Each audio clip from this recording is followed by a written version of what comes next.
grabar. Bueno, con respecto a politraumatismo, ¿eh? Em, claramente cuando hay un politraumatizado, sobre todo en la vía pública, no hay que moverlo. Hay que tratar, lo primero que hay que poner es un collar cervical. ¿Por qué? Porque si llega a tener alguna lesión, alguna fractura ósea, algo inestable, podemos comprometer el canal medular. Entonces, no hay que movilizar al paciente.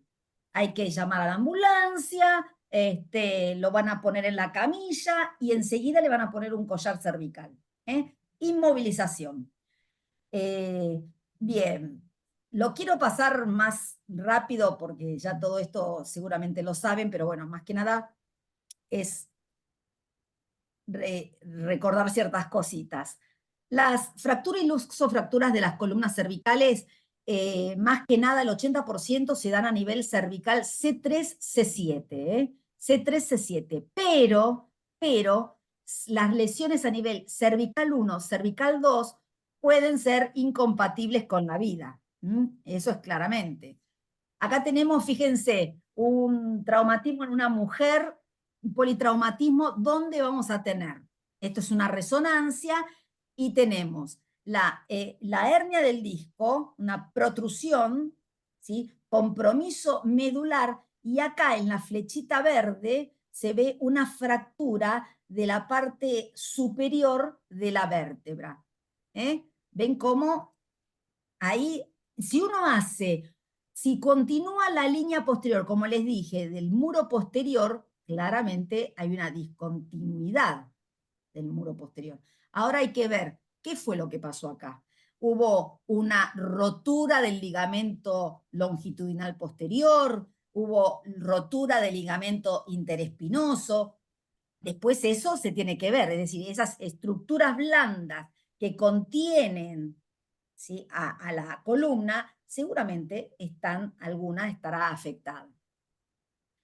Respecto a la fractura del atlas, las fracturas pueden ser del arco posterior, ¿sí?, del arco posterior, que generalmente se da en el 70%, del arco anterior, transglenoidea, ¿sí?, transglenoidea, que sería a este nivel, ¿sí?, y si no, la fractura de Jefferson, que se llama también fractura en estallido, y se da generalmente, tiene compromiso de los 4 arcos costales, los 2 anteriores y los 2 posteriores. ¿Qué clínica va a tener las fracturas del atlas? Claramente un dolor en donde, en la zona occipital, donde es la unión con el cráneo, con el hueso occipital. El paciente en forma espontánea va a poner el cuello rígido y puede tener disfagia. ¿Qué les dije yo? ¿Se acuerdan al principio cuando hicimos la relación anatómica? Tiene disfagia. ¿Por qué? Porque muchas veces se puede lesionar la arteria vertebral y puede haber un hematoma en la zona. Puede haber dolor en la palpación anterior del cuello, aumento del volumen prefaringio, por todas esas estructuras que había dicho que pueden estar lesionadas. El tratamiento de la fractura aislada del arco posterior, es inmovilización con collar cervical. Del arco anterior también es inmovilización con el cuello de Minerva, que antes estaba la imagen. Transglenoidea, el tratamiento es con un collar de Filadelfia, y la fractura de Jefferson, el tratamiento es quirúrgico. Y atrás tenemos, esta sería la fractura de Jefferson, en estallido. ¿Está? Esta es la fractura de Jefferson. Y si no, el collar de Minerva o el de Filadelfia. Fíjense, en la fractura de estallido, generalmente es cuando la cabeza impacta en forma directa y se produce compresión. Vos, Franco, ¿viste cuando hiciste la maniobra esa para ir para abajo? Bueno, imagínate, pero vos hiciste una maniobra de arriba para abajo. Imagínate que el paciente caiga con todo el peso y caiga así, y la presión la ejerce el piso. Se comprime todo, se fractura el atlas, fractura en estallido. Y tiene que sí o sí ir a cirugía. Y el hematoma, como les decía antes, muchas veces es por, la disfagia es por un hematoma retrofaringio. ¿Mm? ¿Estamos? La luxación occipito-atloidea es incompatible con la vida, es mal pronóstico. ¿Por qué es mal pronóstico? Por sección medular. Muchas veces se puede dar la luxación en la artritis reumatoidea. La artritis reumatoidea se puede producir eso. Bueno, esta es una subluxación, la paso, es una imagen, no me importa, me gusta esto. Las lesiones del segmento C3, C7, que son las más frecuentes de la columna, las más frecuentes. Los diferentes mecanismos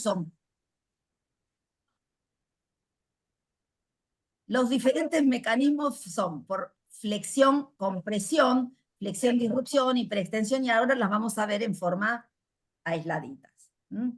Bueno, flexión, compresión.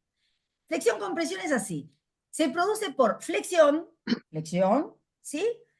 Y va a producir un acuñamiento en la parte anterior de la vértebra, pero no hay compromiso de ninguna estructura ósea. No hay compromiso del muro posterior, no hay lesiones, es una flexión-compresión, es hacia adelante y puede producir un acuñamiento del hueso, nada más. El tema va a ser la flexión-disrupción. Disrupción significa que se interrumpe algo, en este caso, ¿qué? El ligamento posterior. O sea, hay una fuerza de la zona occipital, ¿sí? De caudal acefálico, de abajo hacia arriba. Una fuerza que va así, así. Yo me caigo y me comprimo. Entonces, esa fuerza va a producir una tracción mucho más fuerte y me puede generar una lesión del complejo osteoligamentario posterior. Osteoligamentario posterior, acá. Y puede producir, ¿qué? Una hernia. ¿Por qué? Porque ya no tengo ese componente de estructuras blandas que me lo sostiene el disco. Se rompió, puede haber una hernia. Los casos, acá los tenemos. Por ejemplo, flexión, disrupción. Flexión, una fuerza que va de caudal de abajo hacia arriba, con la cabeza flexionada. ¿Está? Flexión, disrupción. En estos casos, se pone el collar cervical y se le hace imágenes para ver qué es lo que tiene. Puede haber también, miren ahí, fracturas de hueso. Después, hiperextensión, ahora nos vamos para atrás. Hiperextensión compresiva. Vamos a tener una hiperextensión del cuello, una fuerza que va de arriba hacia abajo. Hiperextensión y que la fuerza va de acá para abajo. De acá para abajo. Entonces, voy a tener compromiso de la parte posterior. Se puede romper el arco posterior, fracturas del arco posterior. Va, compresión de cefálico a caudal, de arriba hacia abajo, comprimido. Ustedes lo hacen y lo reproducen el dolor. Lo reproducen. Y después tenemos la hiperextensión disrupción, es decir, que ahí ya tenemos otras lesiones. Hiperextensión disrupción es una fuerza que se aplica de caudal acefálico, pero en la parte inferior de la cara. Es decir, hiperextensión, yo antes hacía así, de arriba para abajo, ahora es de abajo para arriba. ¿Ven la diferencia? ¿Ven la diferencia? Es de abajo para arriba. Entonces ahí voy a tener mucha mayor lesión y se puede producir desplazamiento hacia atrás del cuerpo superior sobre el inferior y se va a producir puede haber un canal estrecho. Y esto que yo les dije, que es de arriba para atrás, ¿qué era lo que les comenté antes? El síndrome del latigazo. Una fuerza que va para adelante y perdón, una fuerza que va para adelante, la cabeza va para atrás en forma rápida, fuerza y después pum para adelante. Eso es una hiperextensión disruptiva. ¿Sí? Ejemplo. Acá tenemos los ejemplos. Miren esto qué maravilloso. Bien. Canal estrecho cervical. Ahí, fuimos rápido con la parte de las lesiones. Ahora vamos con el canal estrecho cervical. Hasta ahora vimos todo lo que era las radiculopatías, etc. Ahora, canal estrecho.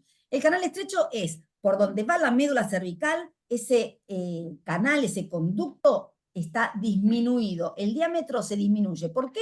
Generalmente es por proceso degenerativo, ya sea de partes blandas, es decir, del disco, o proceso degenerativo óseo, es decir, las carillas articulares, tenemos todo lo que es los osteofitos, todos que van para atrás, me disminuyen el canal cervical, por donde va la médula.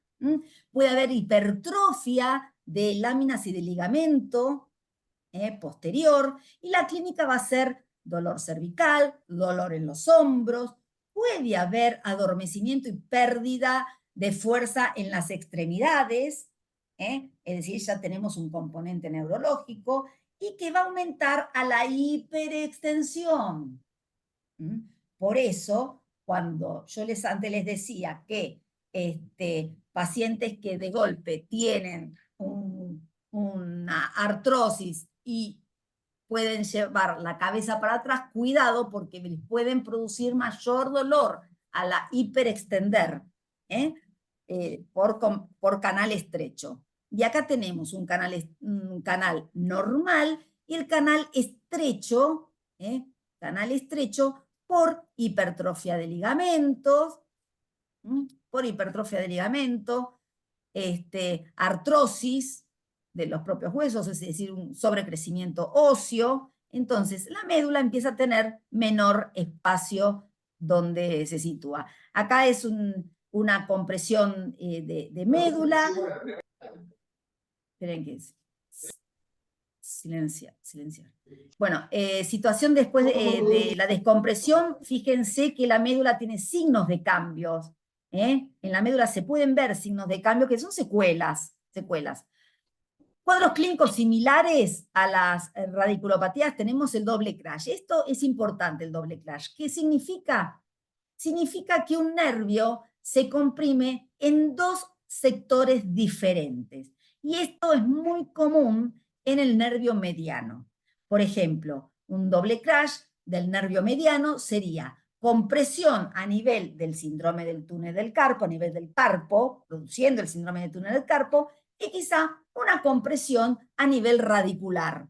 A eso es doble crash. Cuando un nervio se comprime, un mismo nervio, en dos zonas diferentes, puede producir distintas sintomatologías, pero es el mismo nervio y es el del doble crash. Podemos tener síntomas neurovegetativos, que es por compromiso del plexo braquial, y vamos a tener todo lo que sea cefalea, disminución de la agudeza visual, mareos, vértigos, dolor del cuello, sensación de alergia, adormecimiento, etc. Y lo del doble crash, acá les dejo un ejemplo, después lo pueden leer, pero más que nada es para que sepan que es la compresión de un mismo nervio en dos zonas diferentes.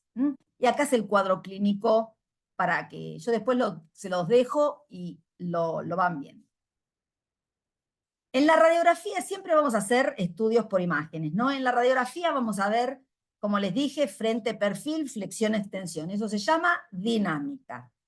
Vamos a tratar de que se incluyan siempre hasta la séptima cervical, es decir, que ustedes tienen que ver la parte superior del hombro, siempre.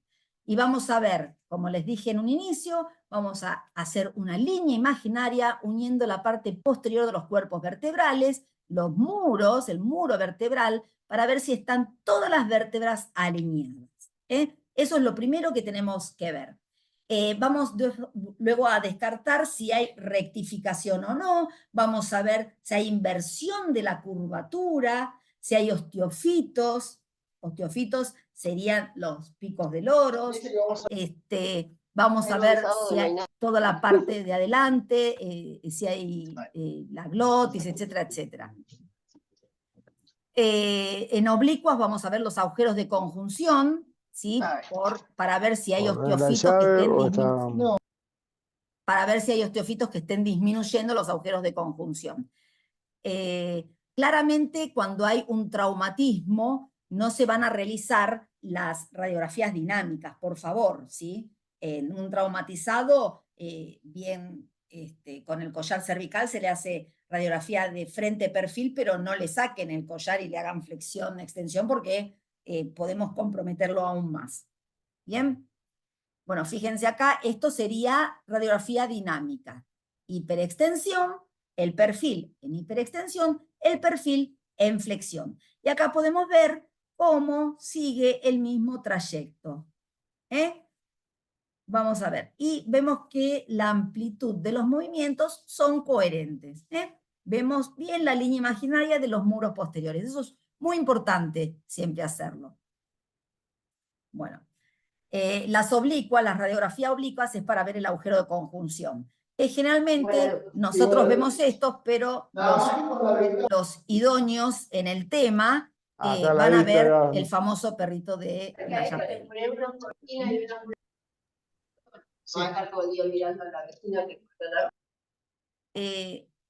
Estoy silenciando, ahí está, lo silencié.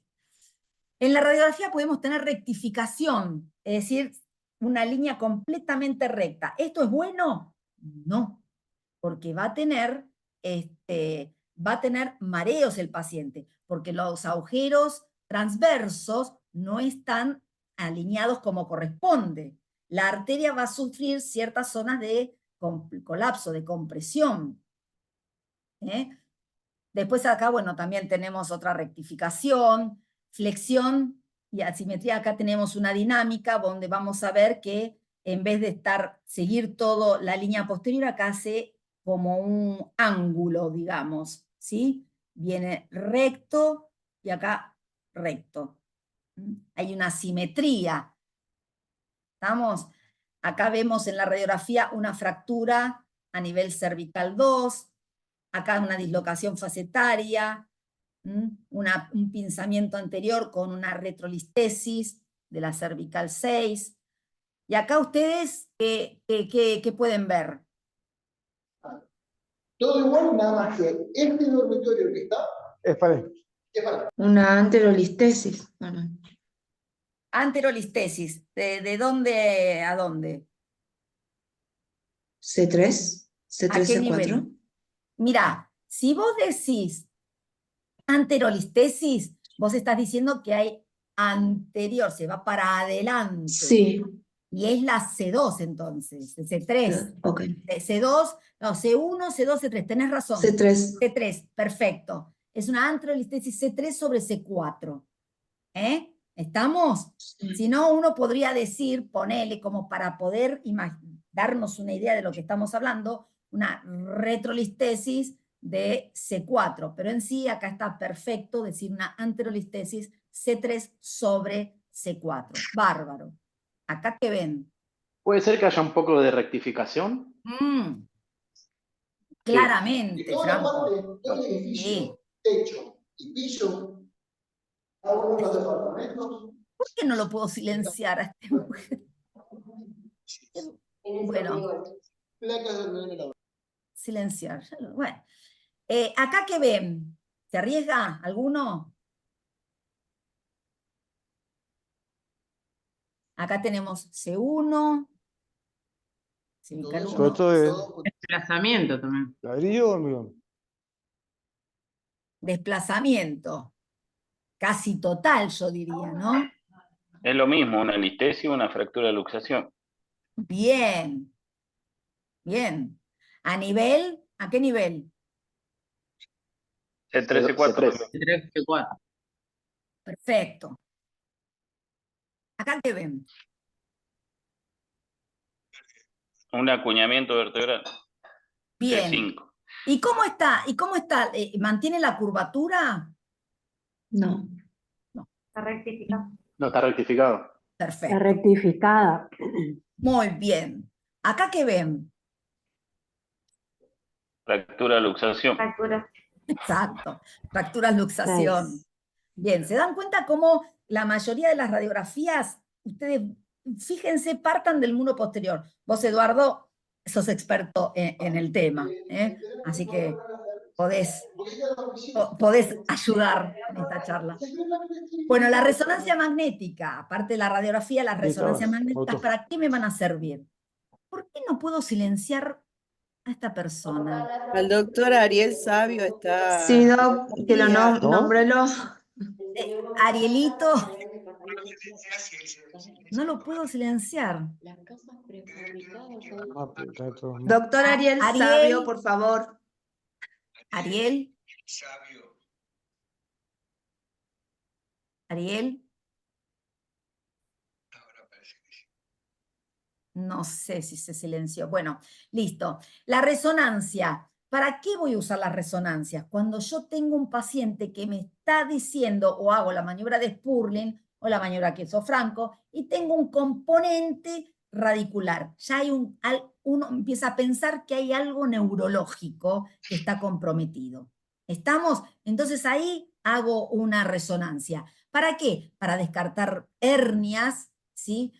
Y después para descartar otras causas, siempre como osteomelitis, patología intramedular, pero a nivel radicular o un componente mielopático, uno tiene que hacer una resonancia sí o sí. ¿Estamos? Y acá les quiero comentar algo importante de la columna cervical, que no tiene tanto las otras partes de columna, que es que tiene...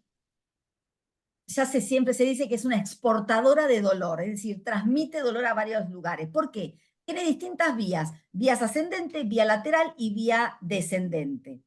Son 3 vías fundamentales, 3 vías de irradiación fundamentales, donde vamos a tener tanto dolor local como dolor irradiado. ¿Por qué? Por ejemplo, en la vía ascendente, tenemos la vía ascendente que, ¿qué les había dicho? Que estaban los agujeros, el agujero transverso, donde teníamos la arteria vertebral, ¿sí? Entonces, si yo tengo comprometido esa arteria, puedo tener todo un componente de mareos, vértigos, cefalea, etcétera, etcétera, ¿sí? Y claramente puedo tener una patología bien dolorosa por alteraciones en las articulaciones interapofisarias.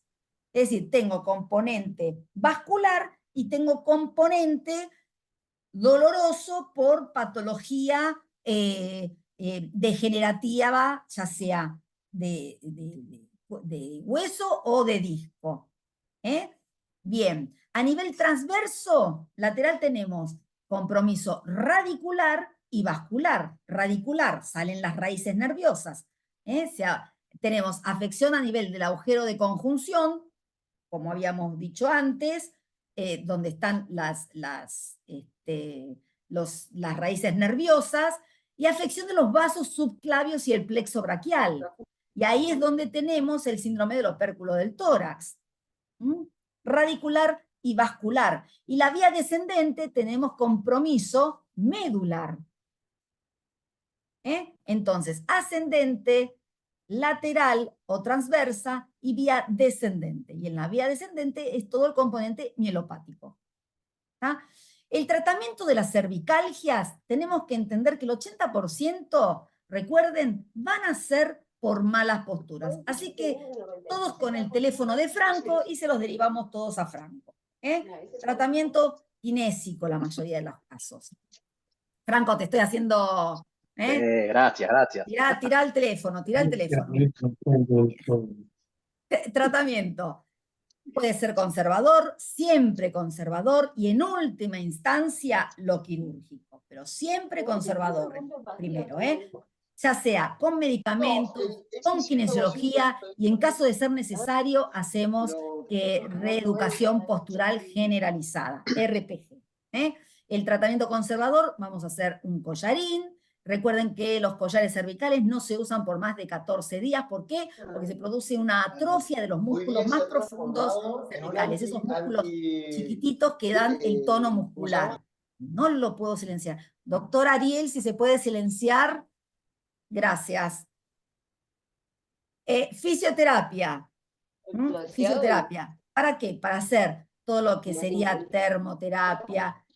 Hacemos láser, ultrasonido, magnesio, kinesiología, reeducación, kinesiología tanto para fortalecer la musculatura como la kinesiología que reeduca la postura, que sería RPG.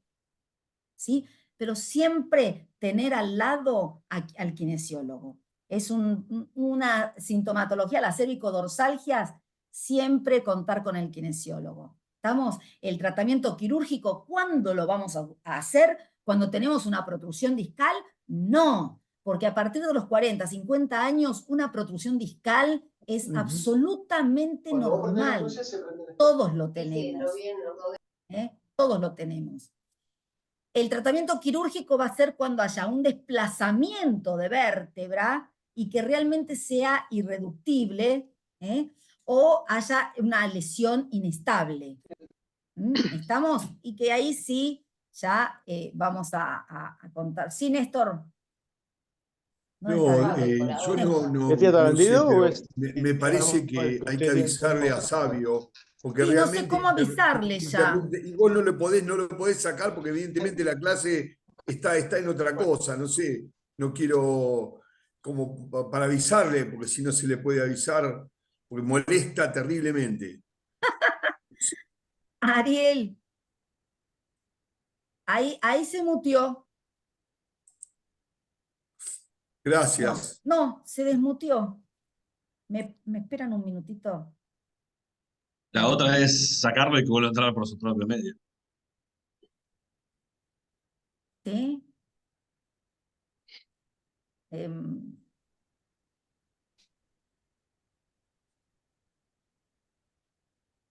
No lo puede volver a, si lo saco no puede volver a unirse. Bueno, ahí se cayó. Bueno, el tratamiento quirúrgico, bueno, estaba ahí, si no ya lo llamo. Lo bueno que tiene es que cuando vos salís para el baño, o sea, no te chocas con la otra, que no están tan pegadas.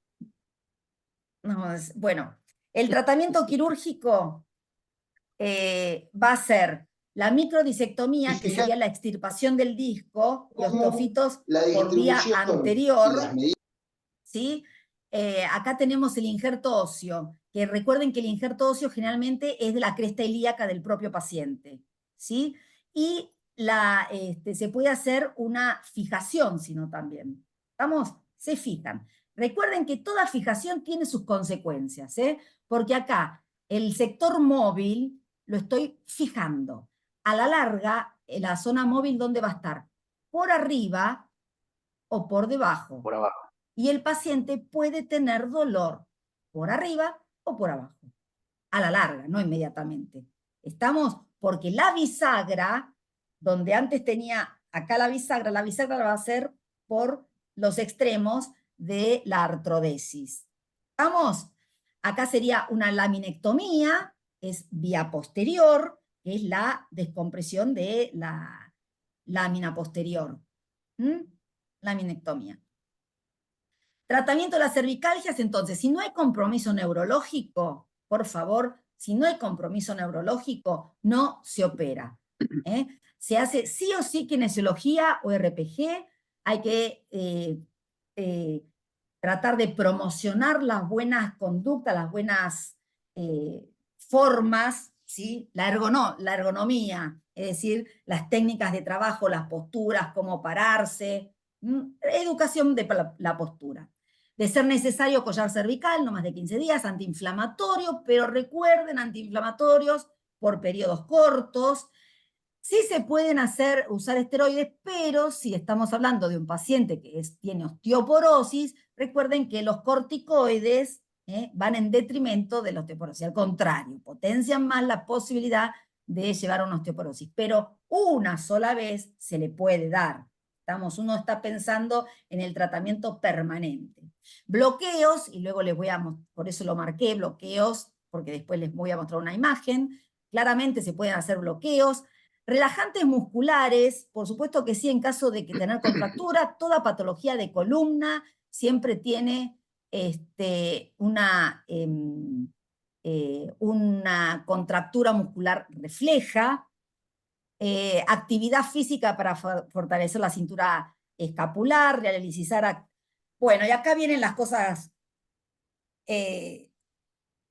lindas, ¿no? Que te venden en la tele. Realizar actividad gratificante, tomarse unos minutos de descanso durante su trabajo, controlar la angustia y depresión, bueno, eso es el ideal, la realidad es otra cosa, la realidad es que no nos cuidamos, no nada, pero bueno, las posturas hay que educarlas, tenemos que tener siempre un kinesiólogo para que nos ayude, ¿sí?, a educar nuestra postura, a hacer actividad física, sería lo ideal. Y acá tenemos el tema de los bloqueos. Se pueden hacer bloqueos posterolaterales, posteriores. No me quiero meter mucho en esto porque ya vamos a tener a un neurocirujano que nos va a hablar de las técnicas intervencionistas, pero ténganlo como una herramienta de tratamiento, los bloqueos, ¿sí? La cervicalgia aguda inespecífica. Consulta, profe. Sí. El tema de los bloqueos como tratamiento transitorio, ¿verdad? Porque, digamos... A ver, al vos pensá lo siguiente. Un paciente que tiene artrosis facetaria, ¿sí? La artrosis la tiene. Sí. La va a tener. Entonces, si es un paciente... No, debe comprar los artrosis tres. facetaria, estamos hablando de un paciente añoso. Perdón. Pero Estamos hablando de un paciente añoso. tengo que... Doctor Ariel.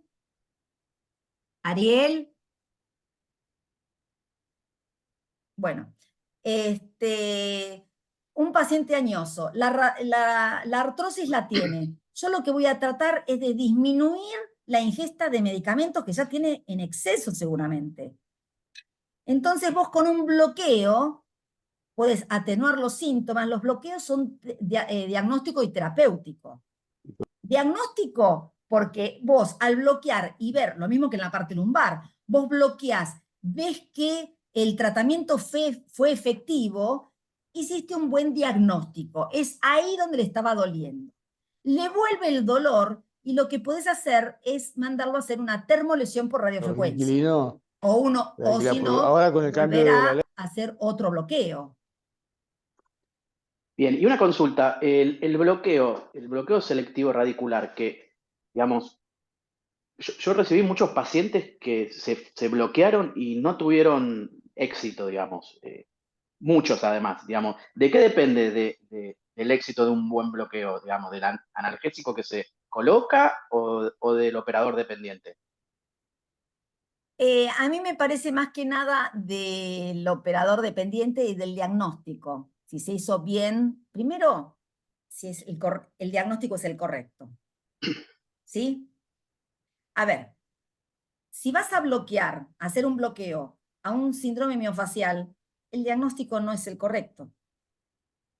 Es decir, a una contractura. El diagnóstico no es el correcto.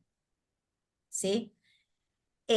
Después también depende el nivel donde se le realice el bloqueo. Porque quizás si es necesario un bloqueo, pero si el que realiza el bloqueo lo hace más arriba o más abajo, no va a tener quizá eficacia. ¿Sí? Claro. Entonces... El bloqueo, perdón, ¿no? Yo uso mucho el bloqueo, hago entre 15 y 20 bloqueos por semana y la realidad es que depende mucho de qué patología vayas y qué busques aliviar.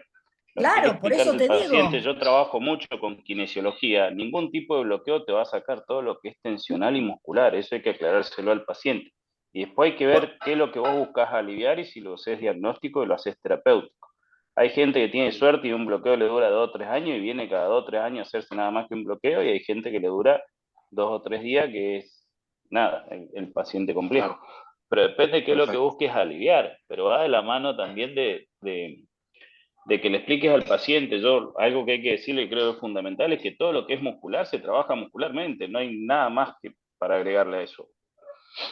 Y normalmente son pacientes crónicos, la artrosis facetaria y todo eso viene con un componente, bueno, vos lo debes ver, Franco, en tu consultorio, o sea, vienen todos con disquinesia escapular y con dolores agregados, entonces claro. si no le acomodás la parte muscular, el bloqueo tampoco sirve. No sirve, no sirve. Claro. Es importante, bueno, acá tenemos al equipo completo, tomen nota. Eduardo bloqueo, Franco rehabilitación. Bien, ahí está, bárbaro. Pero es importantísimo, hay que saber hacer el diagnóstico, volvemos siempre al inicio. ¿Qué tiene? ¿Todo se bloquea? No, ¿todo es para kinesiología? No. Hay que ver, diagnóstico. ¿Estamos? Bien. Cervicalgia aguda inespecífica. Apareció blanco. Sí, un comentario que se hizo el día de ayer con respecto a lo que decía Eduardo, para no generar confusión. El bloqueo siempre tiene dos instancias, diagnóstica o terapéutica. Yo no sé cuál voy a cubrir con ella. La diagnóstica tiene un doble camino. O yo me equivoqué o estaba acertado. No hay mucho misterio con eso. Siempre sostengo, es como ir al dentista porque te duele el colmillo de arriba. Si te anestesia el paladar superior, te va a aliviar el dolor, mientras dure la anestesia. Si no te hizo nada, cuando se termina la anestesia, el dolor sigue. Si vos le decís que te duele el colmillo de arriba y el tipo te encuentra una enorme caries en el maxilar inferior y te anestesia el maxilar inferior, vos le vas a decir, pero a mí me dolía lo de arriba. Sí, pero la caries que tenés acá es terrible. Entonces no vas a tener ninguna resolución a tu cuadro. ¿Qué significa esto? Si yo no hago la valoración adecuada del diagnóstico, que me puedo equivocar perfectamente bien, me puedo equivocar sin ningún problema. El tema es que si yo hago un diagnóstico presuntivo y hago un bloqueo, dependiendo del resultado de ese bloqueo, voy a establecer un diagnóstico más adecuado. El problema, como veíamos ayer, con toda la patología de columna lumbar y en cervical pasa lo mismo, es que hay muchos cuadros que comparten sintomatología, pero que no tienen el mismo origen. Entonces, como decía yo el día de ayer, para referirme a lo que vimos, si yo tengo un dolor que comienza en la región lumbar e irradia la cara posterior del muslo y es un dolor facetario, y porque tengo 65 años, 70 años, 80 años, tengo un par de globitos que protruyen hacia el canal raquídeo y que van a manifestar algo, una imagen anatómica parecida, y el que vio la resonancia me hace un bloqueo radicular, y a lo mejor no tengo ninguna respuesta. Si tengo una sacroileitis y me hacen un bloqueo radicular, voy a tener una respuesta parcial porque están tratando el nervio que transmite la sensibilidad a la zona sacroiliaca. Entonces, la capacidad diagnóstica inicialmente es del que hace el diagnóstico. Por eso el método siempre es complementario. Ahora, eso que decías recién, Eduardo, es fundamental para entenderlo. El bloqueo no dura 2 o 3 años. No. Lo que vos infiltraste, triamcinolona, dura 3 semanas. Bárbaro. El bloqueo dura 3 semanas. El beneficio terapéutico está dado en función del trauma que lo generó. Si vos lo que trataste con un bloqueo era una lesión inflamatoria vinculada a un evento reciente y con el corticoide se desinflamó y se fue el dolor y no alcanza umbral de dolor, y el paciente viene a los 3 años, el paciente te va a decir, el bloqueo que me hiciste me duró 3 años. No, el bloqueo duró 3 semanas. La eficacia terapéutica y la resolución del cuadro que lo generó llevó a que vos hoy, 3 años después, hayas tenido una nueva lesión y te haga un nuevo bloqueo a ver qué pasa. Pero este puede tener 2, 3 años de efectividad o 2 días de efectividad. El que te duró 2 días es un bloqueo diagnóstico pero sin eficacia terapéutica. Entonces siempre me va a servir el bloqueo, favorable o desfavorablemente, positivo o negativo. Pero no hay bloqueo, o sea, si la gente viene diciendo, me duró 6 meses, no, te resolvió el fenómeno inflamatorio que tenía, porque el corticoide desinflama y hasta que volviste a inflamar, te volviste a generar la lesión que te producía el dolor, no tuviste problema. Pero sí, como decía Roxana, no estamos corrigiendo el problema de base cuando hablamos de artrosis y hablamos de un montón de cosas más. Entonces, ese es un tema a tener en claro. Nosotros no corregimos, sino que reparamos. Y como dije yo el día de ayer, lo que hacemos muchas veces es maquillar. Hacer que no parezca que tenés lo que sí tenés. Porque si el maquillaje se saca, está a la vista el problema que tenías. Entonces, entender esto es trabajar con lesiones que no tienen vuelta atrás, que son fenómenos degenerativos progresivos muchas veces, y que lo que vamos a hacer es aliviar la situación sintomática de esa persona. Pero ojo con ese concepto porque es un concepto real. Todo el mundo viene y te dice, no, me duró 6 meses, me duró 3 años. No, no, no. A ver, lo que yo te di, te duró esto. Ahora, Si vos después tuviste beneficio durante un montón de tiempo, dale bárbaro, ningún problema. ¿Listo? Muy La bien. dejo terminar a la doctora. Gracias. Gracias, doctor. Continúo. Bueno, este chico. Las cervicalgias inespecíficas. Inespecíficas son esas que están ni, ¿qué tendrá? ¿En quién se ve frecuentemente? En los chicos, en los adultos jóvenes, que generalmente puede ser un trauma menor porque levantó algo pesado, ¿sí? Es secundario un espasmo muscular, muchas veces puede ser bilateral, se pueden encontrar puntos gatillos, y vos seguramente, Franco, estás acostumbrado más que nada a eso. Puntos gatillos es la zona del músculo que se llama trigger point, que es un nudo que se forma donde va a tener gran cantidad de dolor y que irradia a todo el músculo. Eso después se va a ver en síndrome miofacial, y que generalmente en 2 semanas pueden resolver. Al principio una imagen no está indicada en un principio, pero si quieren una radiografía, se le puede hacer. Ahora, en una cervicalgia inespecífica, en un adulto joven que jugó a la pelota y está con un poquito de contractura, hacerle una resonancia está fuera de criterio, de todo criterio. Bien. Tratamiento de una cervicalgia aguda, kinesiología, calor, analgesia, pum, se acabó. Listo. Bueno, esto se lo había dado varón de 56 años. Bueno, acá les doy un ejemplo donde tenía, ven acá, hernias, ¿ok? Tenía compresión medular en diferentes niveles, ¿sí? Esta era la resonancia previa a la cirugía, se le hizo disectomía, se le fijó, se le fijó.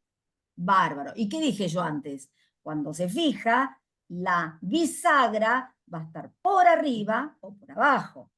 ¿Okay? A los 4 meses de la fijación, ya la fusión casi es completa. Pero luego, con el tiempo, volvió a tener dolor. ¿Sí?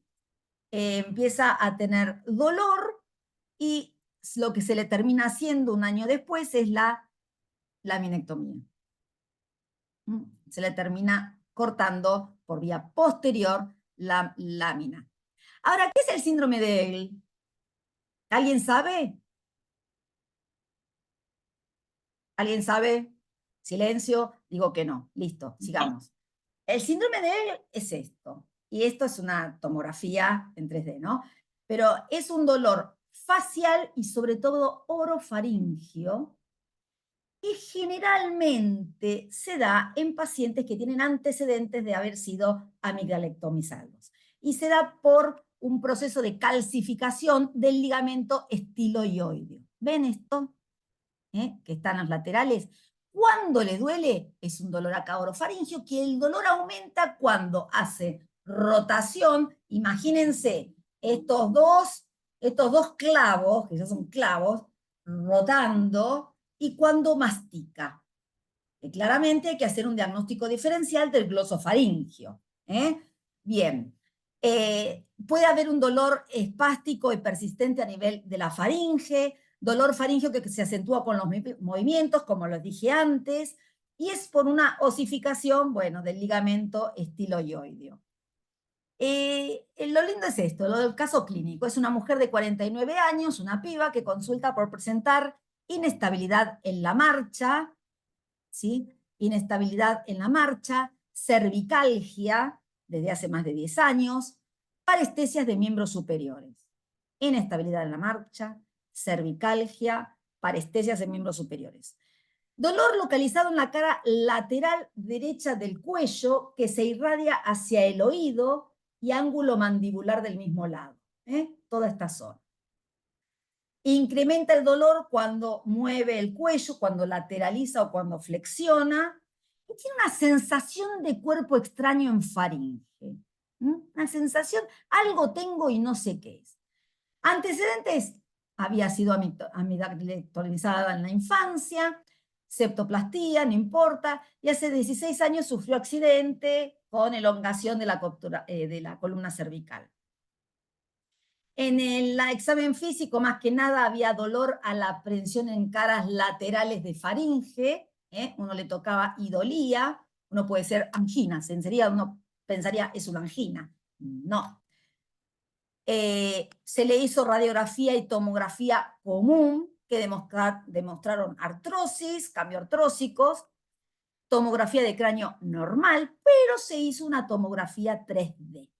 Y se vio ese agrandamiento de ambas apófisis estiloideas, que medía una 55 milímetros y la otra 35 milímetros. Se le propuso cirugía, la paciente rechazó la cirugía y siguió con analgésicos y antiinflamatorios. Miren, ven acá el ligamento, visión lateral, visión posterior. ¿Ven el ligamento estiloideo calcificado? Siguió con anestésicos.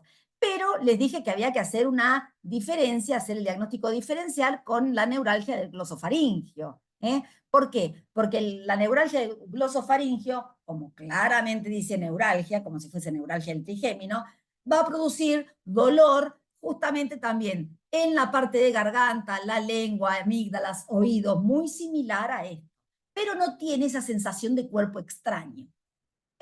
En la otra tenía sensación de cuerpo extraño. Síndrome de Ehlers. Dorsalgias. Y ya vamos terminando. Dorsalgias. Es una patología frecuente, pero más que nada por mala postura. Dorsalgia mecánica postural. Malas posturas. Estamos todos sifóticos, encorvados. Estamos... miren, ¿quién se identifica? Yo levanto la mano y todos ustedes seguramente también, no sean mentirosos. Todos nos identificamos, estamos siempre así. ¿Es una postura correcta? No, es una postura totalmente incorrecta. La postura correcta es esta. Ergonomía, se diría esto, pero es casi dificilísimo conseguirlo. Pero lamentablemente hay que tener un buen nivel donde tener la computadora. Si tenemos la computadora muy alta o muy baja, no sirve. Tenemos que tener una correcta silla. Hay que prestar atención en múltiples cosas, ¿no es cierto? Pero bueno, la posición incorrecta hace que tengamos cérvico-dorso-lumbalgias. Lamentablemente es así. Pero ahora, más que nada, vamos a ver el segmento del raquis más rígido, que es la dorsalgia. Generalmente es, como les había dicho antes, no es el dolor más frecuente, ¿sí? No es el dolor más frecuente por una causa de hernia, sino que generalmente se produce por una causa muscular, por causas musculares. Y el dolor más que nada es interescapular y quizá se va todo a lo largo de la columna. Es un segmento poco móvil, la parte dorsal, pero que sí acarrea, tenemos muchos músculos que soportan mucha tensión.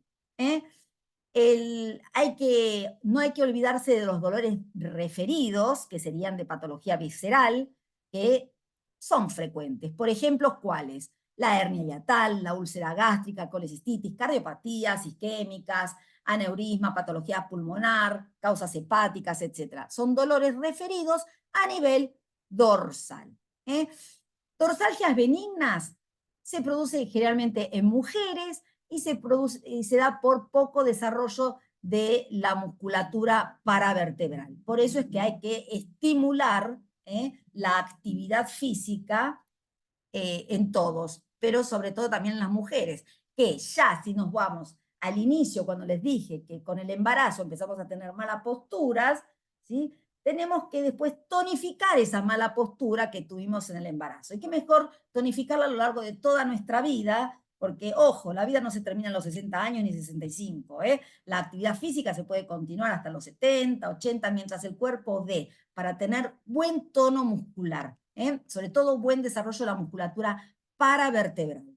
En los chicos están empezando, cuando se ponen las mochilas, por eso están las mochilas de carrito, por algo es que le hicieron. ¿Por qué? Porque esas mochilas pesaban muchísimo, y piensen que no tienen que pesar más del 10% del peso del chiquito.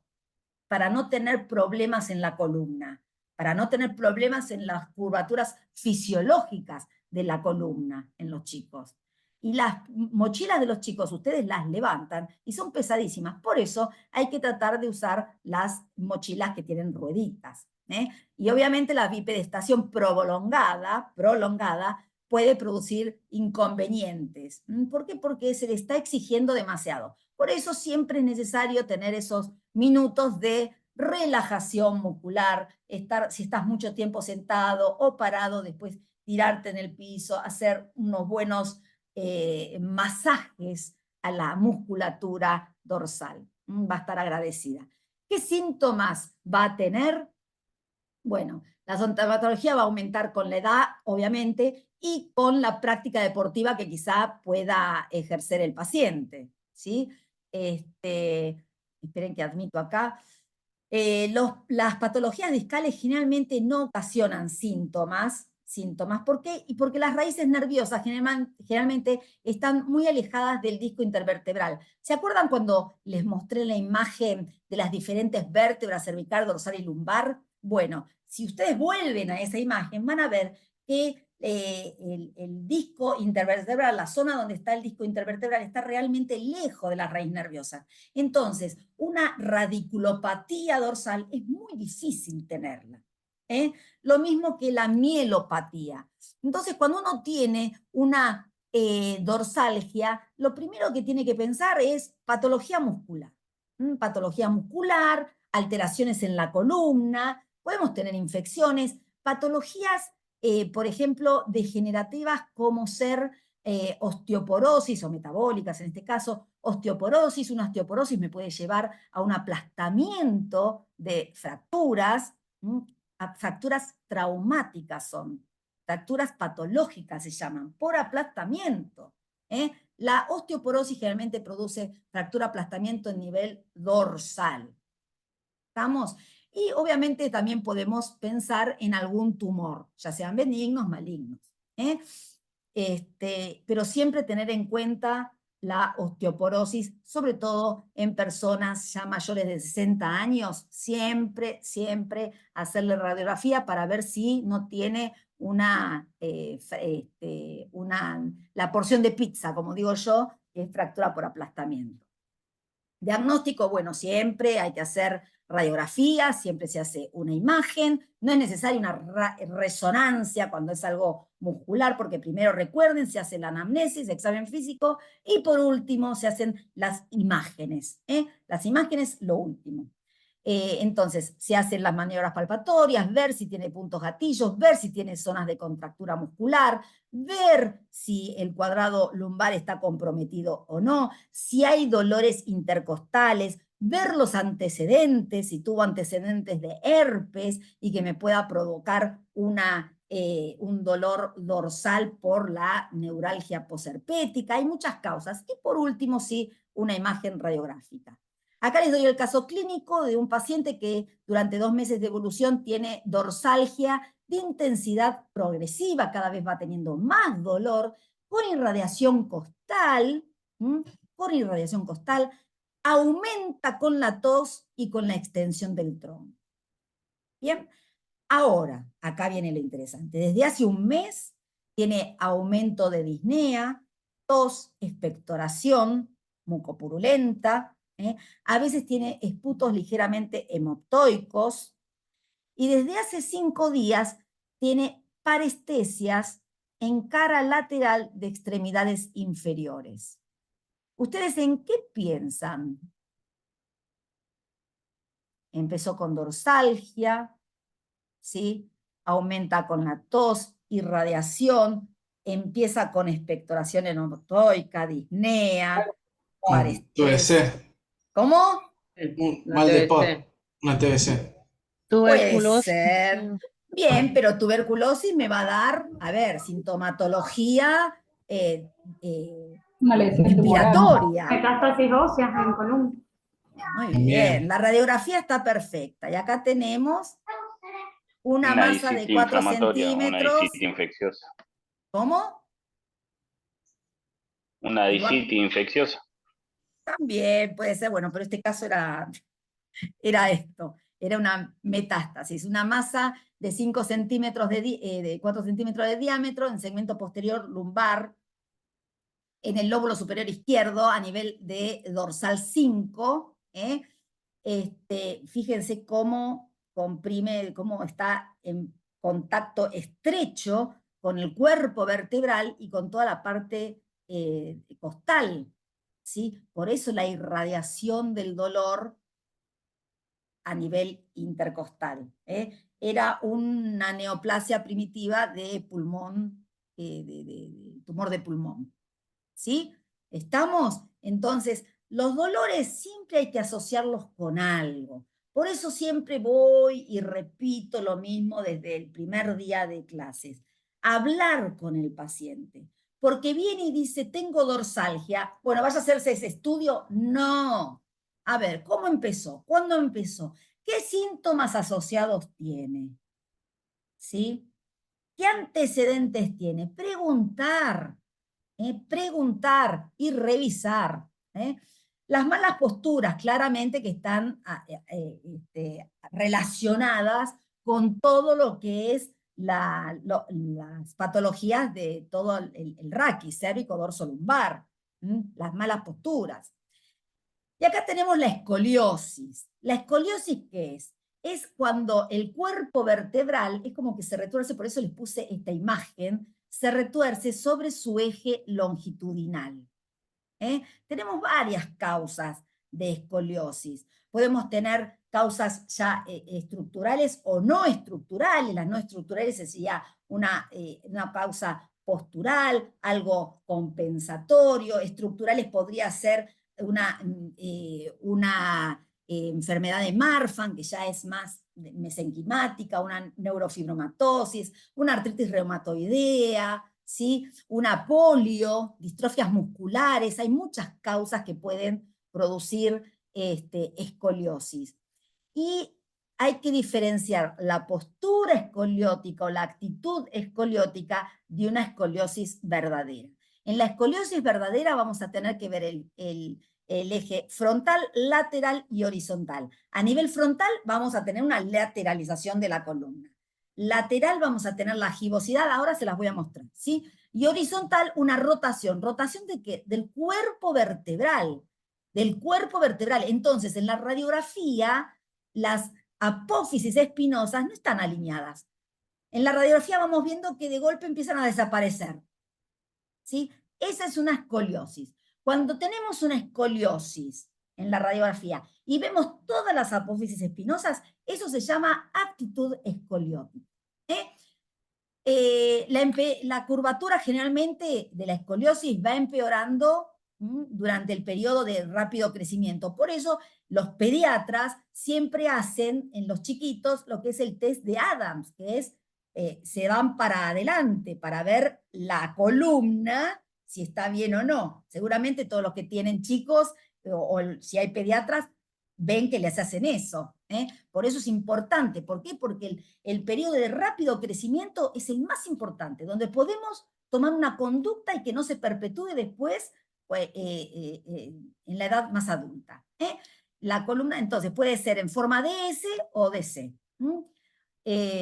Se ve frecuente en los adolescentes. El trastorno postural difuso, hay que tener cuidado con todo esto, porque un trastorno postural difuso me lleva a tener alteraciones en la marcha, y algo dorsal, algo lumbar se irradia inevitablemente a miembros inferiores. Acá les quiero mostrar el dolor. Más que nada la persona se va a quejar de dolor a nivel dorsal, lumbar, sensación de cansancio en la columna después de estar mucho tiempo o sentado o parado. Si vemos al paciente, cuando les dije que siempre hay que evaluar, hay que observar al paciente, vamos a ver que tiene hombros y caderas desparejos. Volvemos a esto, hombros y caderas desparejos. ¿Por qué? Porque la columna está medio torcidita.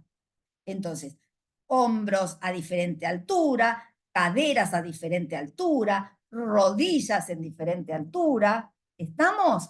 Y esto es la diferencia entre una actitud actitud escoliótica, donde es la compensación, por ejemplo, una diferencia en la distancia o una diferencia de longitud de las extremidades inferiores, va a hacer que el cuerpo, la columna, se adecúe a esa diferencia. ¿Cómo se adecúa? Con una actitud escoliótica.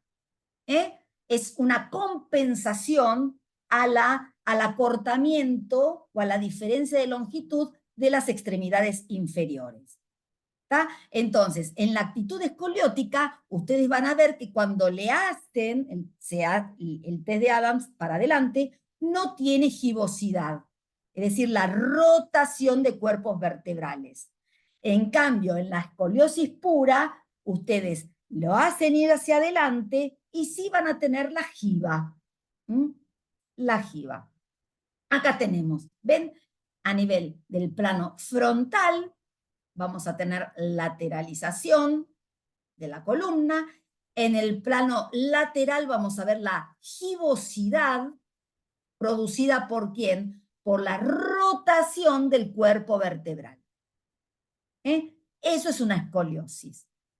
Entonces acá tenemos el test de Adams.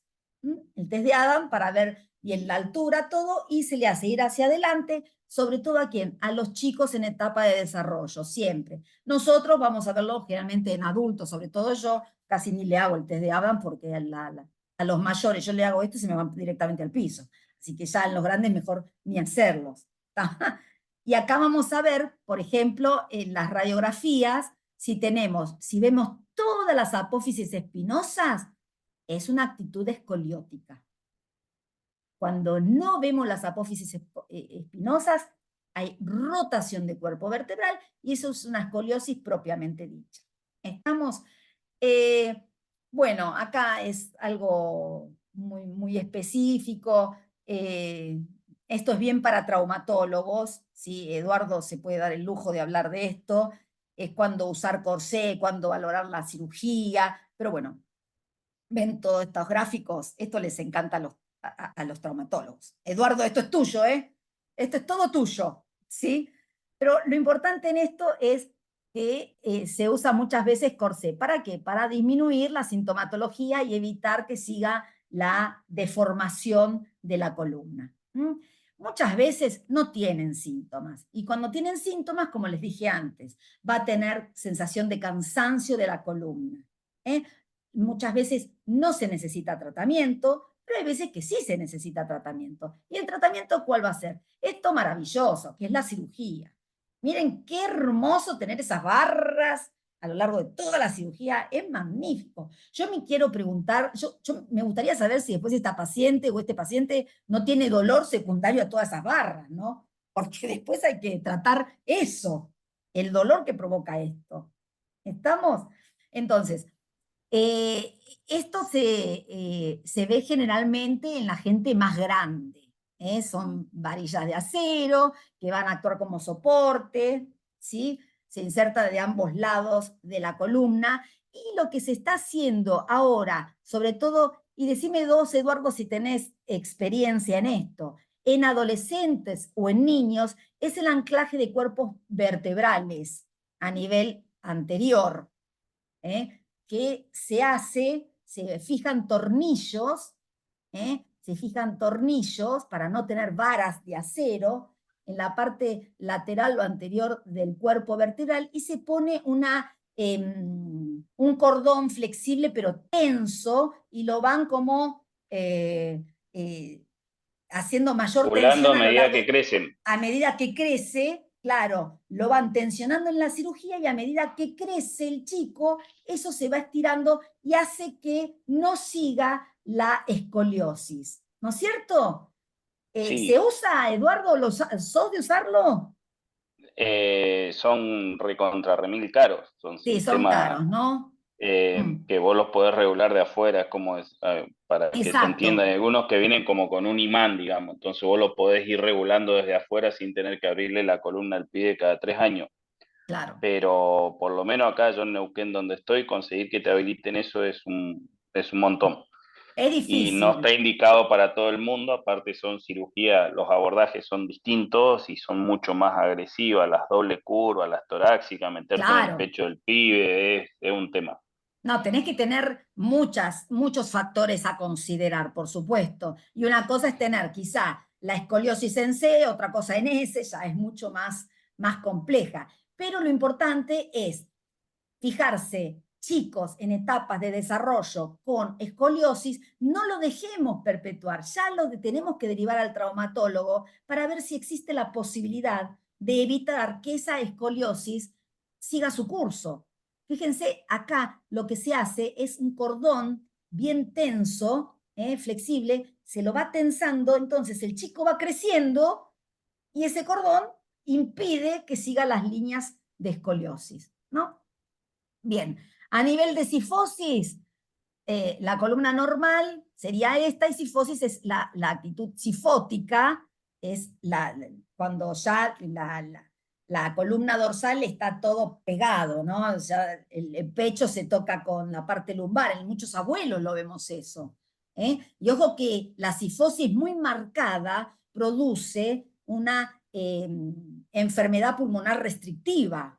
Ojo, la enfermedad pulmonar restrictiva secundaria a una cifosis severa, y también la cifosis severa puede provocar dolor de las últimas costillas con el choque contra la cresta ilíaca. Hay que ver todas esas cosas. ¿Se ven jóvenes esto? No, se ven gente mucho más grande, se ven gente mayor. Bueno, tenemos causas de cifosis congénitas.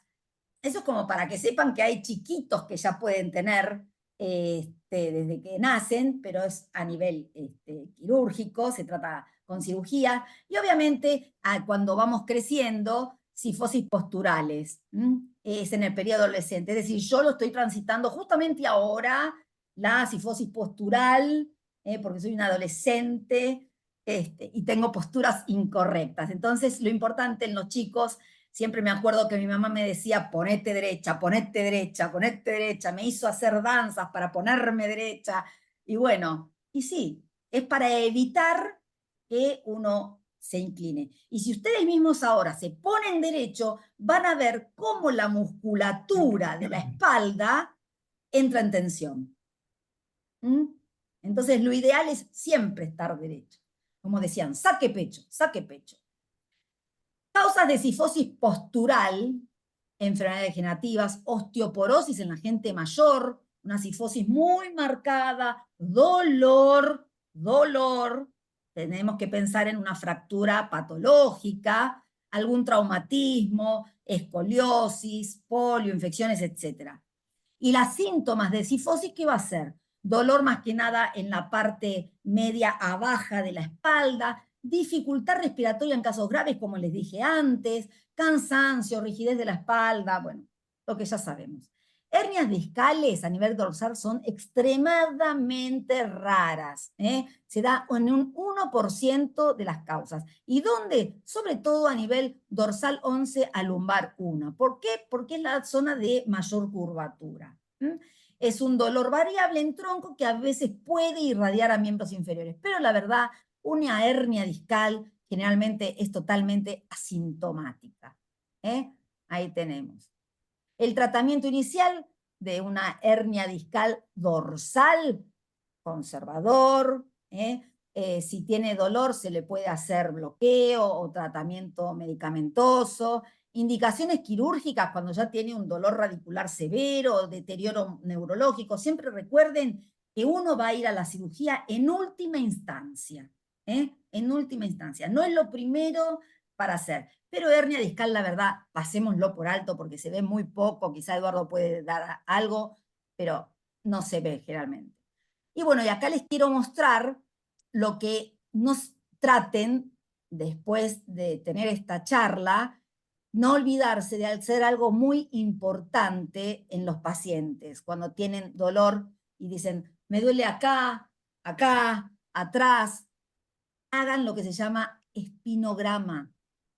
Es espectacular el espinograma, porque uno ve todas las curvaturas, tanto frente como perfil. Podemos ver la alineación de las clavículas, podemos ver la alineación de las crestas ilíacas, podemos ver toda la parte de fémur, vemos si hay escoliosis o no, a nivel frontal, a nivel perfil, podemos ver si hay rectificación cervical, si hay una cifosis marcada o no. Es maravilloso, y es una radiografía, ¿eh?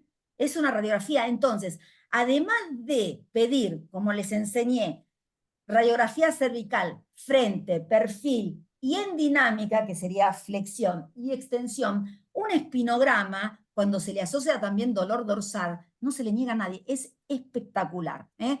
Miren este espinograma, qué maravilloso. ¿Ven?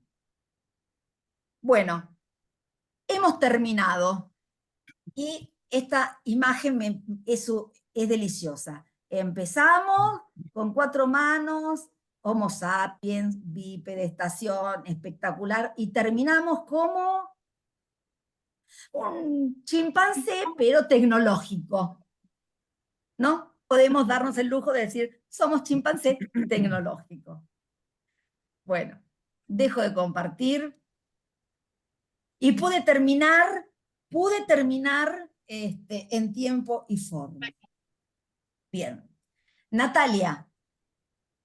Doc, yo pregunté una cosa, pero no quería que fuera de tema. El tema del uso del Oxa B12, que es tan frecuente más que nada en los compromisos que tienen, digamos, las radiculopatías o, digamos, los compromisos cervical, que a veces tienen adormecimiento, parestesia, lo mismo que la parte lumbar. El uso, porque es un uso muy frecuente, a veces asociado no con a un corticoide. El tema de los complejos B o la Oxa B12 que viene combinado, está bien indicado, ¿no? Mirá, no está mal indicado, está bien. Sí. El tema es, ¿cuánto tiempo? Sí, un tiempo corto. Corto. Lo ideal es, por ejemplo, cuando hay compromiso... Ay, Doc, no la veo, espere, me pone nerviosa, necesito ver la cara. No sé dónde quedó. No sabés dónde quedé, estoy acá. No. ¿Me ves? Estoy acá. No, quedó la pantalla negra mía, pero no importa. Sí, no la quiero interrumpir. Ahora sí, ahora la veo. Bueno. El tema es, tiene mucho dolor. Lo mismo que en lumbalgia. Cervicalgia, lumbalgia, estamos hablando lo mismo. Son las partes del raquis donde hay mayor movilidad, mayor compromiso nervioso. ¿Estamos? Entonces, te viene un paciente con dolor muscular, dolor que se irradia y uno piensa que quizá puede ser radicular.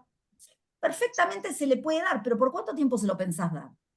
No mucho. Vía oral, vos todo lo que des vía oral va a absorberse mucha menos cantidad. Entonces, si voy a dar algo con corticoide, prefiero que sea quizá inyectable, siempre que no tenga antecedentes de alguna coagulopatía. ¿Se dan cuenta cómo hay que tener todo en cuenta? ¿Sí? Que no tenga una coagulopatía. Pero se puede hacer. Yo preferiría, en todo caso, una betametasona de depósito.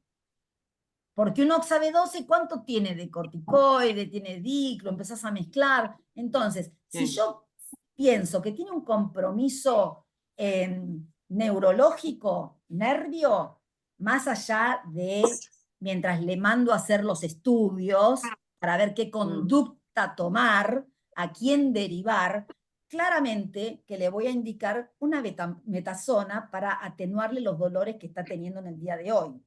Si tiene contractura muscular, le voy a asociar un miorrelajante por la noche.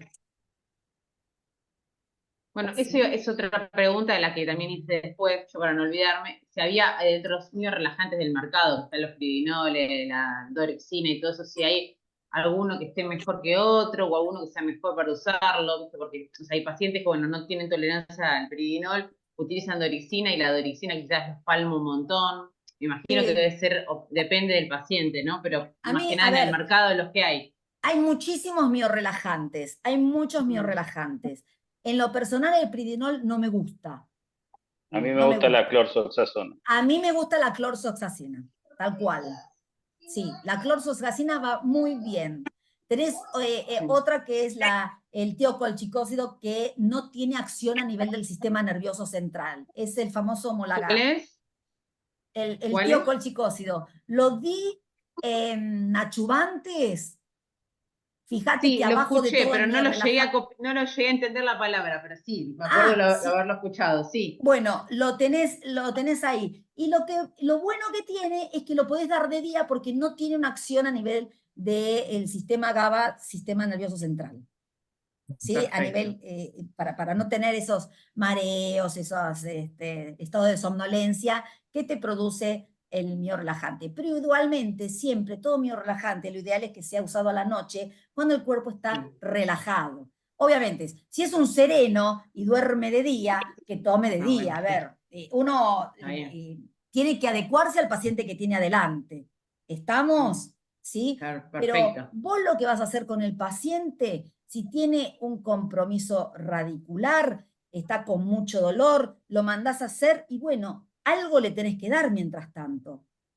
Entonces, poder darle un corticoide, sí, podés darle, pero no se puede dar forever, ¿eh? No podés prolongarlo en el tiempo. ¿Sí? Gustavo, ¿querés decir algo? Perfecto, gracias. No, por Sí, favor, de nada.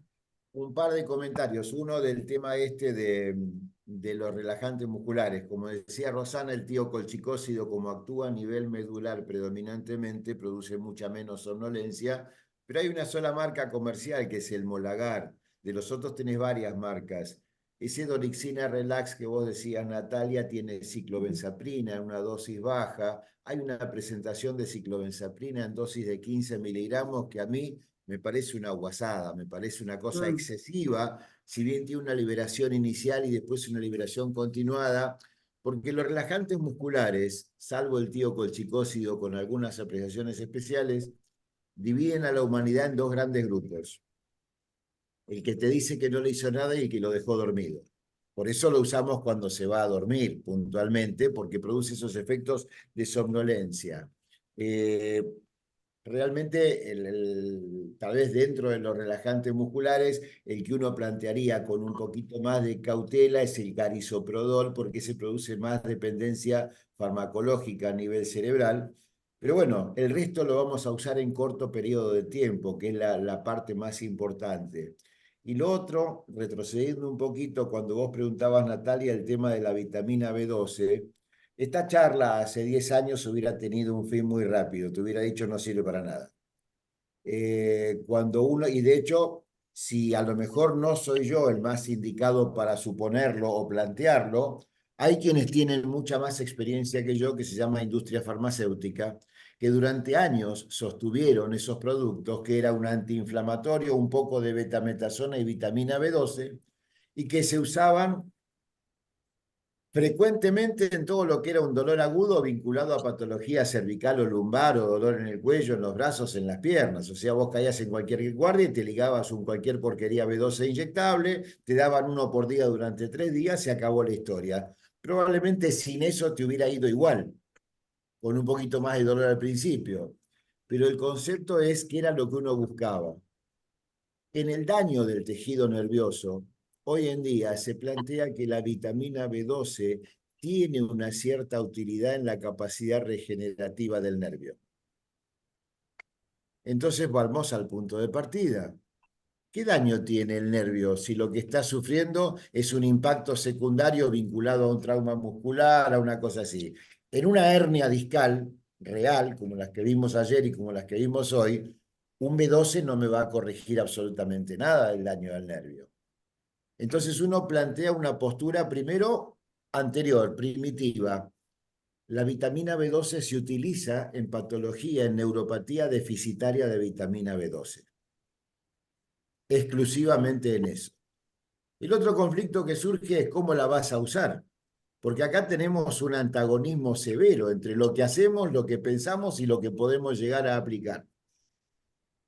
Lo que hacemos es darte un cualquier porquería B12 inyectable o comprimido durante 3 a 4 días. Fantástico. La vitamina B12, que se absorbe en una muy baja cantidad a nivel del estómago, y si tenés más de 70 años se va a absorber menos todavía, necesita un periodo prolongado de tiempo y altas dosis de complejo vitamínico B para poder llegar a represionar el déficit que vos tuvieras. De hecho, en neuropatía deficitaria de B12, cuando vos tratás con vitamina B12 vía oral, vas a dar no el B1, B6, B12 5000, vas a usar el B1, B6, B12 10000 durante más de 3 meses todos los días para recién ahí alcanzar el objetivo.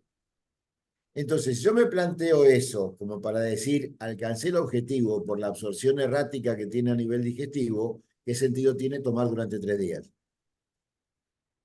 Nada. Sí, tal cual. Yo decía que me soporto en la industria farmacéutica porque cuando hasta hace 20 años vos tenías todo lo que era antiinflamatorio, originalmente diclofenac, después le metieron el piroxicam, que es mucho más agresivo desde el punto de vista de la vía digestiva, piroxicam, corticoide B12, claro, te doy una por día durante 3 días, no te llega a hacer daño, no te llega a hacer daño el inyectable, y zafaste del cuadro. Ahora, cuando lo dan por vía oral durante un tiempo prolongado, sí genera mucho daño a nivel digestivo.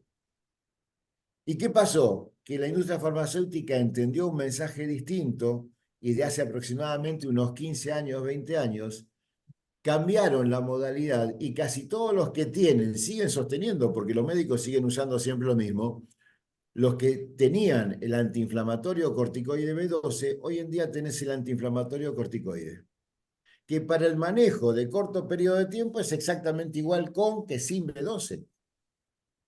Entonces, hoy en día, los laboratorios que tienen la comercialización de la vitamina B12 están haciendo mucho hincapié en la utilidad del B12 en la capacidad regenerativa del nervio. Y yo estoy de acuerdo con eso, pero lo que también estoy de acuerdo es que si yo te voy a dar 3 días porque tuviste un evento agudo inflamatorio, no voy a necesitar esa situación especial. Sumado a que en la presentación inyectable, lo van a recordar muchos de ustedes, es esa ampollita de color rojo con ese líquido rojo aceitoso que la gente te dice cosas feas porque le clavas eso y le duele un montón. Entonces digo, tiene utilidad, ponele. Para esto, para un dolor agudo, no me hace falta. No me hace falta porque se va a ir con las medidas más convencionales de acción antiinflamatoria directa. Entonces, sí es cierto que el mercado está lleno de esto. Sí es cierto que la actividad reiterativa y repetitiva de los médicos lleva a que sigamos haciendo esto.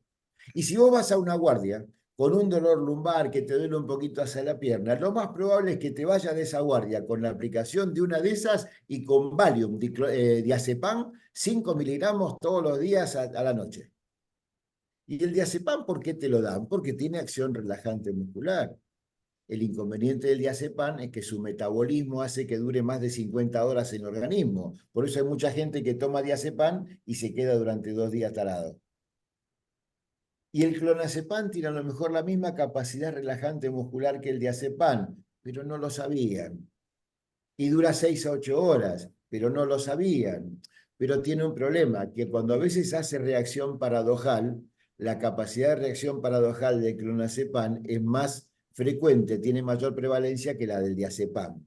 Pero más allá de todo eso, esta conducta antiinflamatorio B12 y diazepam tiene más de 40 años y no la han cambiado. Porque se sigue aprendiendo por clonación, se sigue repitiendo lo que se hacía. Entonces, si vos te planteas esto y me decís, y la verdad que si lo voy a hacer en agudo y no tengo un daño de tejido neurológico, sino que es una repercusión del daño inflamatorio, no tendría mucho sentido. Mi opinión. No, está bien, está clara la explicación, se entiende.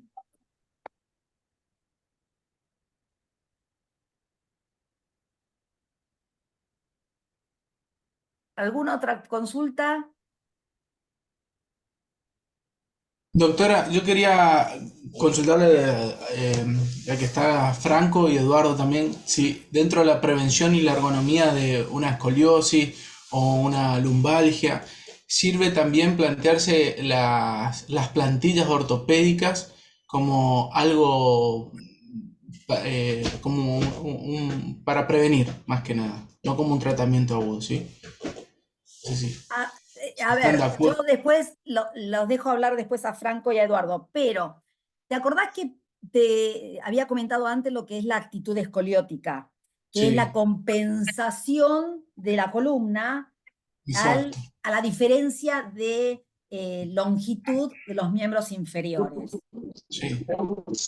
Entonces, si hay diferencia de longitud, considero que quizá una forma de prevenir podría ser plantilla. A ver qué opinan los especialistas en el tema. No, yo básicamente, digamos, si el paciente tiene una pierna corta anatómica y no una falsa pierna corta por acortamiento muscular, el psoas y demás, que le puede generar una falsa pierna corta, si la dismetría es importante. Los zapatos. Zapatos ¿Cómo? ortopédicos.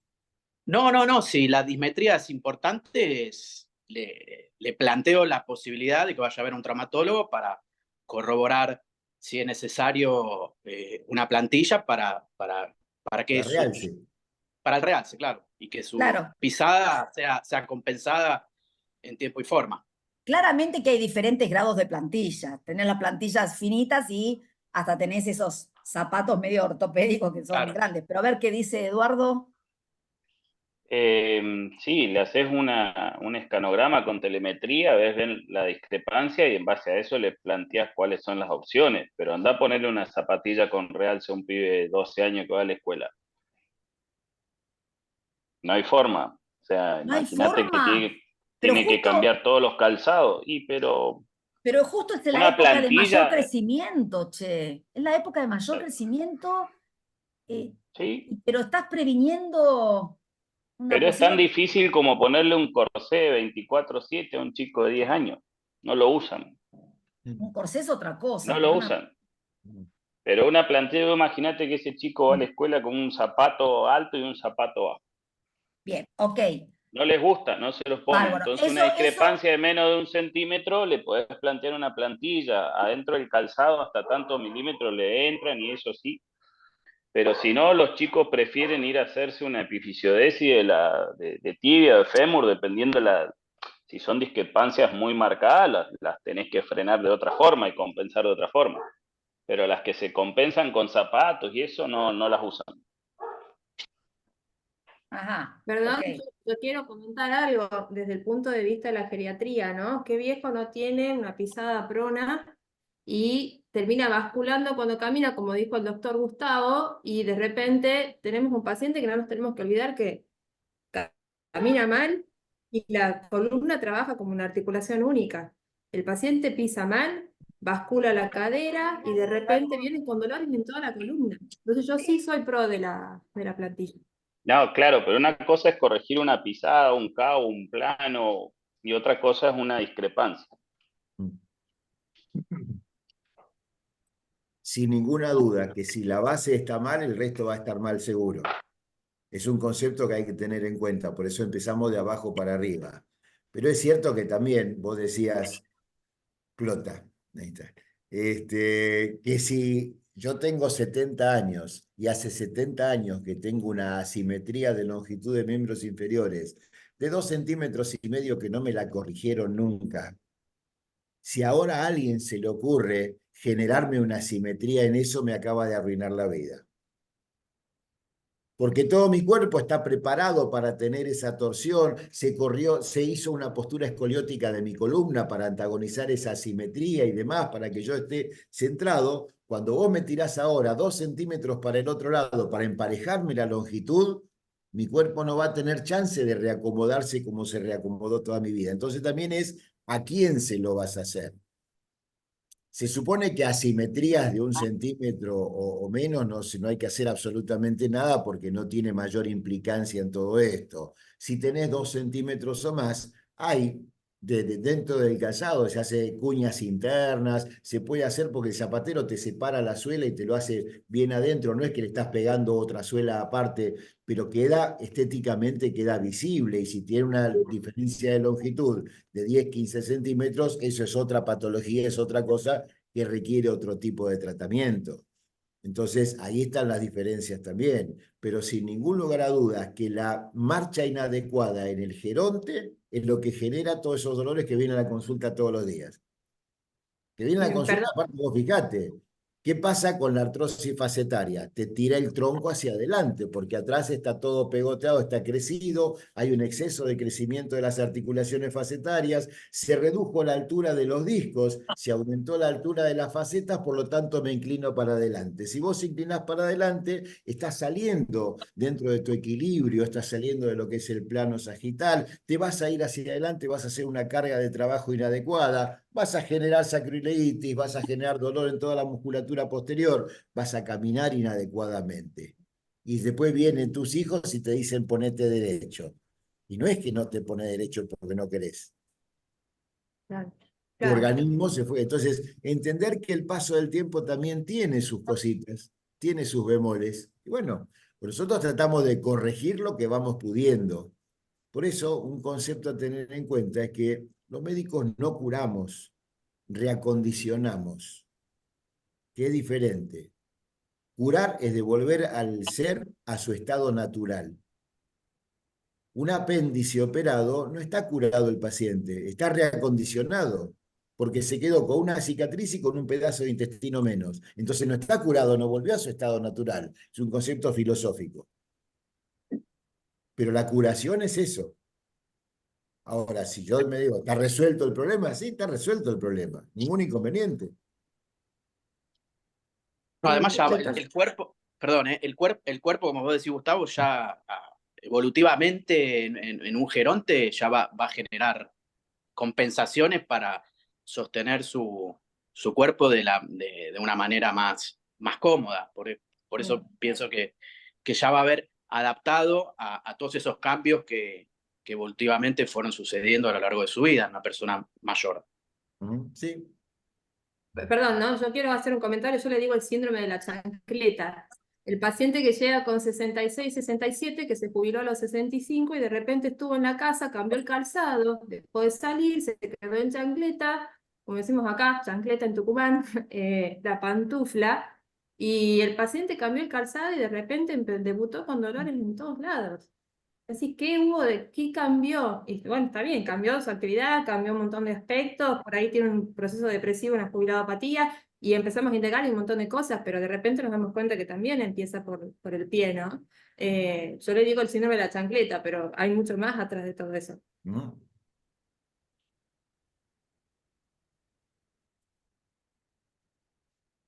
Por eso hay que tener siempre presente la posibilidad en los adultos de, en vez de estar medicándolo tanto, derivarlo al kinesiólogo para la parte muscular, para tratar de ayudarlo a relajar la musculatura que está toda en tensión por las malas posturas, pero también tener en cuenta los bloqueos.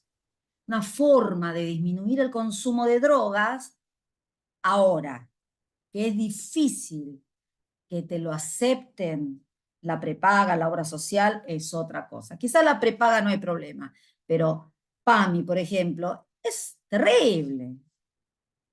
Es terrible. ¿Sí? Pero sería lo ideal en la gente mayor. Sería lo ideal.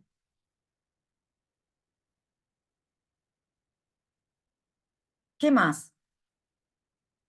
Nos miramos todos a ver quién está dormido, nadie está dormido. ¿Quién habla? A ver, ¿quién habla? No, si quieren tomarse 5 minutitos antes que yo les dé la hora y media que me falta de la parte lumbar del día de ayer, no hay No, pero inconveniente. si ya son las 13 horas, papito. Bueno, no, zafaron entonces. Bueno,